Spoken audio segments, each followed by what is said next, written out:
So right now I'm pleased to introduce the Honorable Michael Huerta, Acting Administrator of the Federal Aviation Administration. Since joining the FAA in 2010, he has demonstrated professionalism, leadership, and expertise. He also has a very impressive background in transportation and public service, including leading large international organizations. For these reasons, and on behalf of all Airline Pilot Association members, I've urged the Senate to confirm Mr. Huerta as the next FAA Administrator. We believe that the agency needs the steady, long-term leadership that he can provide. So we're pleased that the Senate has started that process, and we would encourage them to expedite its completion. He assumed his current role as the FAA in December 2011. And Administrator Huerta is responsible for the safety and efficiency of the largest aerospace system in the world.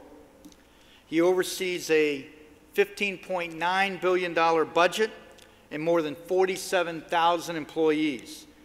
He also oversees the FAA's multi-billion-dollar next-gen air traffic control modernization program as the United States shifts from ground-based radar to state-of-the-art satellite technology. Mr. Huerta is an experienced transportation official who has held key positions across the country. His reputation for managing complex transportation challenges led him to the international stage when Mr. Huerta was tapped as managing director of the 2002 Olympic Winter Games in Salt Lake City. He was instrumental in the planning and construction of a variety of Olympic transportation facilities, as well as the development of a highly successful travel demand management system that ensured that the transportation system operated safely and efficiently. Before joining the FAA, he held senior positions at Affiliated Computer Services from 2002 to 2009, rising to the position of President of the Transportation Solutions Group.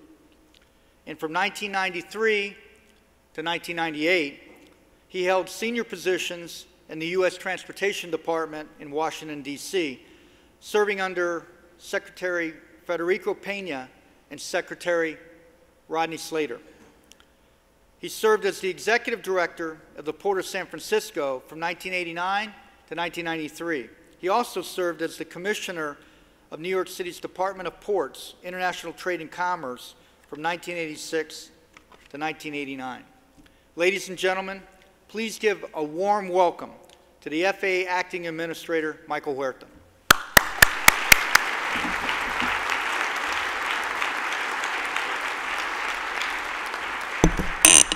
Good afternoon, and thank you, Lee, for the opportunity to be here today and to share with you my thoughts about aviation safety and on the future of the Federal Aviation Administration. You know, I really appreciate the opportunity to speak with ALPA at various forums, and we've done a couple throughout the year.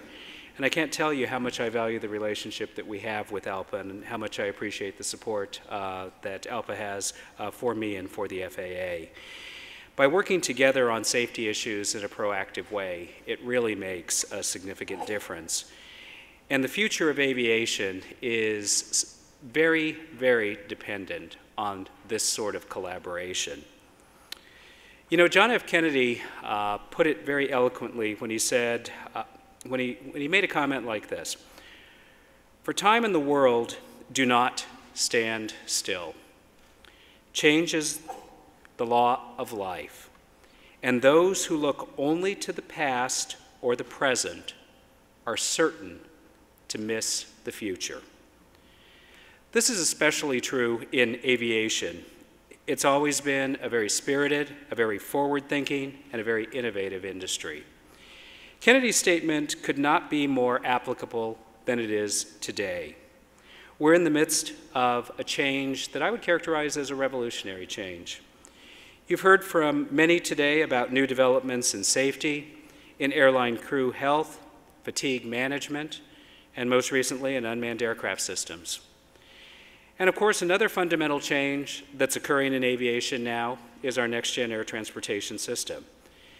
It's a major technological transformation which will increase our efficiency and our safety, reduce delays, and reduce fuel consumption. As you can imagine, it is an incredibly complex transition, but we're making steady headway.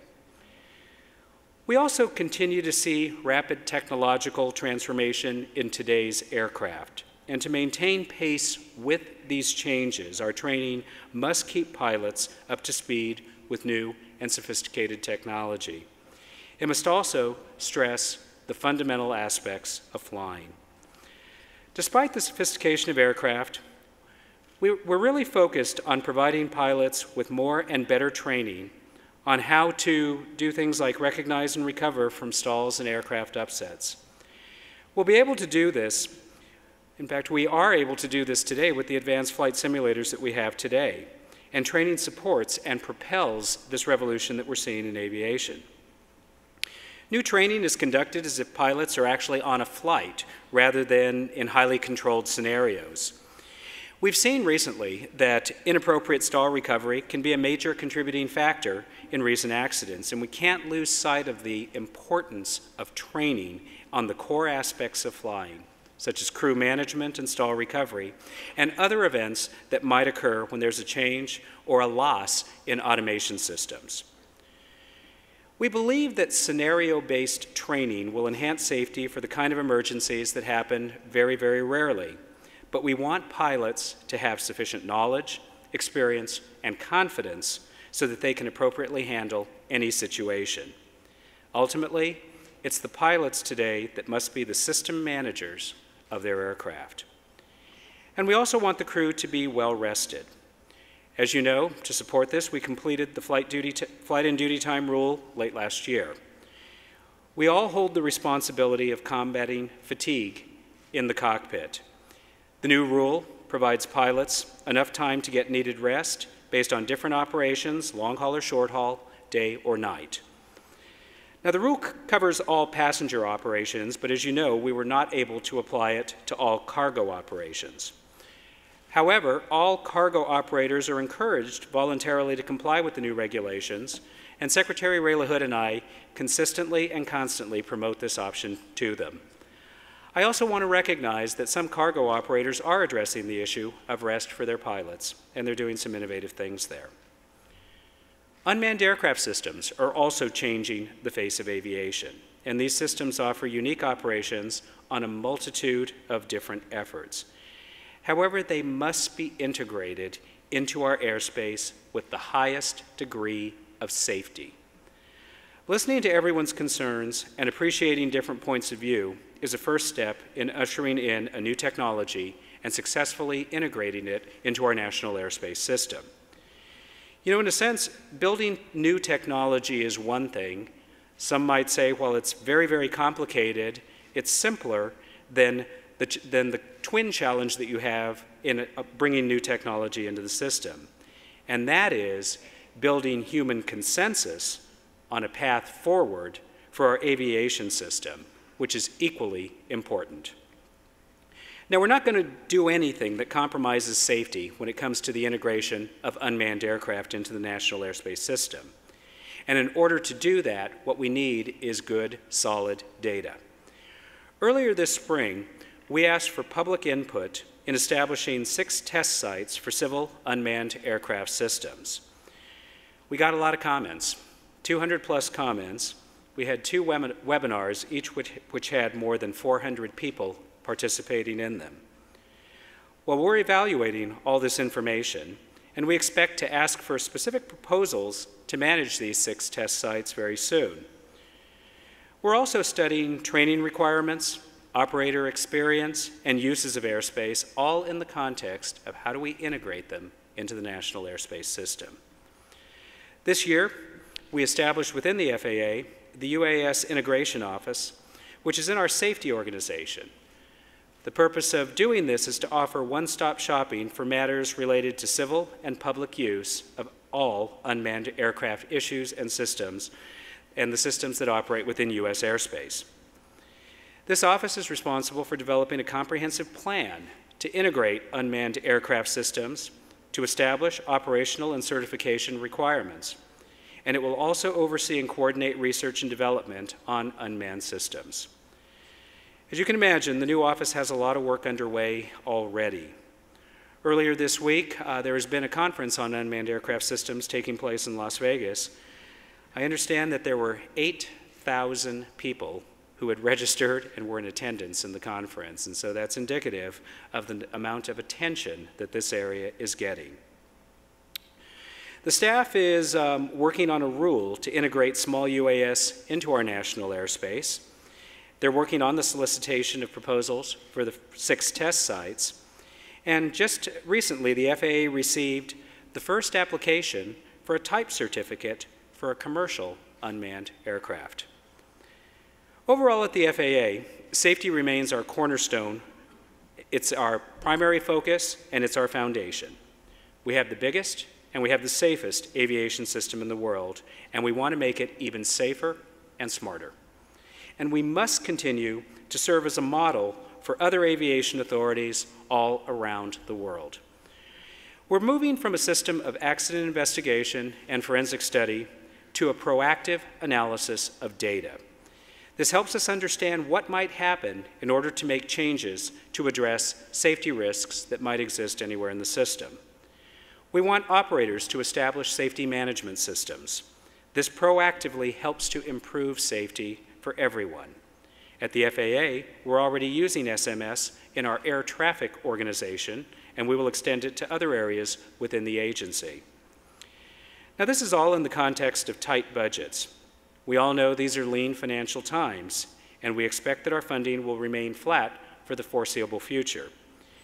The FAA's fiscal year 2013 budget request is for $15.2 billion, and we see this as a sound investment in support of our mission. It would allow us to maintain appropriate levels of staffing for air traffic control, for aviation safety, as well as for research and development, with capital investment in both airport infrastructure and FAA facilities and equipment. The success of all these programs and goals, of course, rests on our workforce of today and in the future. And ultimately, it rests on effective collaboration between government and industry, between the FAA, with ALPA, and other industry groups. And what about the FAA itself? I've heard from many of you, what is my vision for the agency in these transformational times? And as I think about that, the thing that first comes to mind is that we must embrace the fundamental technological change that is unfolding before our eyes. NextGen is truly a revolutionary change, and it moves us from aviation technology that was first developed in the 1950s to that of the future. And that's one program. There are many others. And the technology that's developing in aircraft, the technology that supports how we manage our businesses, all of that continues to evolve at a very rapid rate. Second, I want to promote a shared responsibility for safety oversight. Both industry and government are responsible for ensuring that safety measures are fully met. It's not one party's responsibility or the other's. We can't do it if we don't do it together, and we can't do it without the active participation of one another. Third, we will face major changes within the FAA and our workforce in the coming years.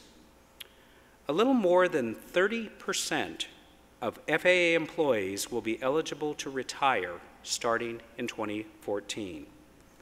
So for us, succession planning remains a crucial aspect of our focus as an agency.